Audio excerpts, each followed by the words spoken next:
Ganito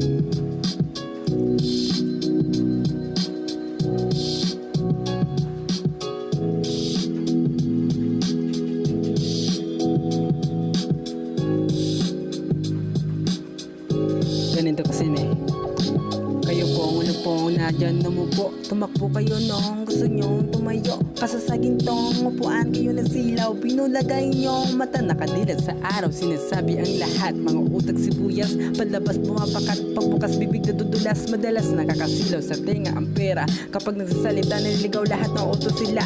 Rin nagdala sa katayuan ayun nila. Sinisisi sa iba, sariling hindi makita. Di nga natin kasalanan, pinanganak na mahirap. Kaso kasalanan ang di ka malanag sumikap. Kung meron ka mang pangarap, lubos-lubosin mo na. Para boy makausad ang ari, itaas mo pa. Kung pumalyaman, wag kang matakot gawin ulit. Ang madapa ay natural, bumango lakas ang kapal.